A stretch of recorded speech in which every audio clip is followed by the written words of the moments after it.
हम सभी हिंदू रिलीजन को कहाँ तक देखते हैं? इंडिया, मॉरिशस, नेपाल या इसके अलावा सूरीनाम या फिजी? लेकिन ऐसा सोचने से पहले आप यहाँ देखिए।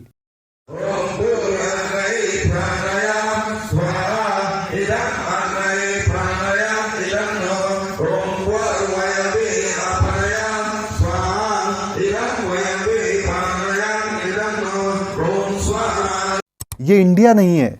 और ये देखिए, वेस्ट अफ्रीका की एक कंट्री घाना, जहाँ के लोग हिंदू गणेश चतुर्थी मना रहे हैं। और ये देखिए, ईस्टर्न अफ्रीका की एक कंट्री मोजाम्बिक में एक हिंदू टेम्पल। और ये सेंट डेनिस रियूनियन में श्री महाकलाकंबल टेम्पल। और घाना में ही अफ्रीका का पहला हिंदू मठ। हैरान तो नहीं है आप? लेकिन क्या आप लोगों ने सोचा कि इंडिया से ज़्यादा लोग निकल के वेस्टर्न कंट्रीज में जाते हैं? तो फिर अफ्रीकन कंट्रीज में कौन है? अफ्रीकन हिंदूज, शायद यही। तो अफ्रीका की एक कंट्री घाना, जहां हिंदू रिलीजन आपको एक बड़े लेवल पर देखने को मिलता है। लेकिन क्या आप मान सकते हैं कि एक अफ्रीकी कंट्री जहां का कुछ और रिलीजन, उस जगह हिंदू रिलीजन का प्रवेश करना और सडनली डेवलप्ड होना? तो कुछ रिपोर्टों को देखने पर मिलता है कि एक ऐसा ग्रुप जो घाना में हिंदू रिलीजन की विशेषताओं को पहुंचाने में सक्सेस हुआ है, जहां से दिखता यह है कि अफ्रीकन पीपल्स में हिंदुत्व के प्रति श्रद्धा उत्पन्न हुई है। तो वो ग्रुप था सिंधी ग्रुप, जिसके बारे में कहा जाता है कि यह ग्रुप आया इंडिया से ब्रिटिशर्स द्वारा किए गए डिवीजन के बाद, जो ग्रुप रहने लगा घाना में रिफ्यूजीज के रूप में। और घाना के ही एक नेटिव स्वामी घनानंद सरस्वती, जो मिस्टीरियस ऑफ द यूनिवर्स को और रिलीजियस आर्टिकल्स में छुपे आर्ग्यूमेंट्स को खोजने के आतुर थे, जहां से वो विजिट करते हैं भारत के स्टेट उत्तराखंड के ऋषिकेश में, in other places too, and where he meets Swami Krishnanand, जो उन्हें शास्त्रों और वेदों के ज्ञान से अवेयर कराते हैं। जहां से 1975 में स्वामी घनानंद द्वारा घाना में हिंदू मठ की स्थापना करी जाती है और किया जाता है प्रमोशन ऑफ द हिंदुइज्म। और इनके ही द्वारा घाना में 5 हिंदू टेम्पल की स्थापना करी जाती है, जिन्हें कहा जाता है foundation stone of African Hindu monastery. जहां से यह देखा गया कि लोगों को सनातन धर्म को जानने की इच्छा हुई, जिसके लिए वहां के लोग जस्ट क्यूरियोसिटी के लिए मठ में गए। लेकिन जब उन्हें हिंदू रिलीजन के सब्जेक्ट ऑफ वेरिएशंस के बारे में नॉलेज हुई, तो उन्होंने इसे अपनाने का फैसला कर लिया। यहाँ पे फोर्सिबली नाम का कोई शब्द नहीं है, मतलब जबरदस्ती धर्मांतरण करना। उनकी इच्छा हुई, जहां से उन्होंने समझा हिंदू धर्म को और हिंदुओं को, जिसे बाद में उनके द्वारा अपनाया गया। और आप एक पॉइंट ये देखेंगे घाना में रह रहे हिंदुओं के बारे में कि वह सभी प्रथाओं का पालन करते हैं जो सनातन रिलीजन में है, और उनके द्वारा मांस भी नहीं खाया जाता। क्योंकि ये बात यहाँ पे इम्पोर्टेंट इसलिए होती है कि वहाँ मूल घाना फैमिलीज में दिन में एक बार मांस का सेवन जरूर होता है। लेकिन अभी का टाइम ऐसा कि जितना हिंदू रिलीजन में गाय के प्रति सम्मान है, उतना ही वहाँ भी है। और गाय से याद आया एक अफ्रीकन ट्राइब मुंदरी, जिनके दिल में काऊ यानी गाय के प्रति इतना सम्मान है कि उसकी सुरक्षा के लिए वह कुछ भी कर सकते हैं, यहाँ तक कि AK-47 से गोलियां भी चला सकते हैं। इनके द्वारा गाय को कहा जाता है अंकोलो वातुसी। और जैसा हिंदू रिलीजन में मान्यता है कि गौमूत्र हमको गंदगी और बीमारियों से दूर रखता है, ऐसा ही कुछ यहाँ का भी सीन है। गाय न केवल इनकी इकोनॉमिक पाइवोट है, बल्कि सोशल स्टैंडिंग की इंट्रोडक्टरी भी है। और कुछ अफ्रीकन ट्राइब में काउज को गॉर विथ वेटनॉस कहते हैं, और देवलोक हेवन और भूलोक अर्थ के बीच का स्पिरिचुअल कनेक्शन मानते हैं।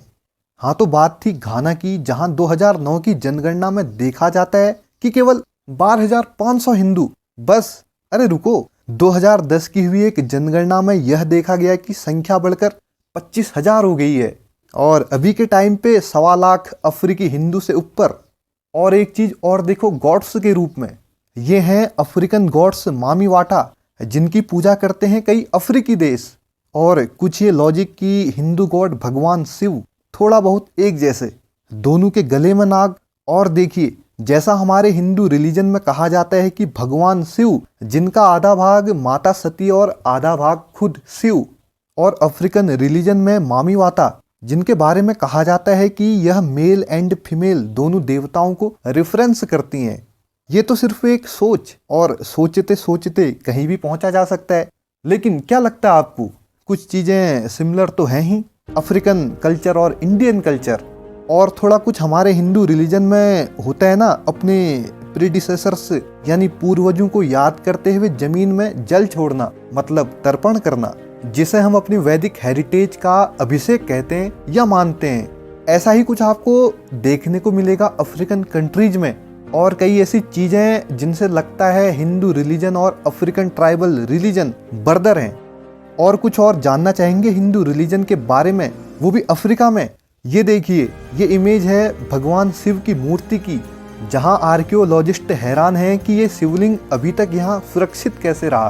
कहने का मतलब ये कि साउथ अफ्रीका के सुद्वार नामक एक गुफा में आर्कियोलॉजिस्ट को महादेव की 6000 ईयर पुरानी शिवलिंग की मूर्ति मिलती है, जिसे कठोर ग्रेनाइट स्टोन से बनाया गया है, जहां से यह पता चलता है कि इस मूर्ति का पाया जाना इस बात का सबूत है कि आज से 6000 वर्ष पूर्व अफ्रीका में हिंदू रिलीजन का पालन हुआ करता था।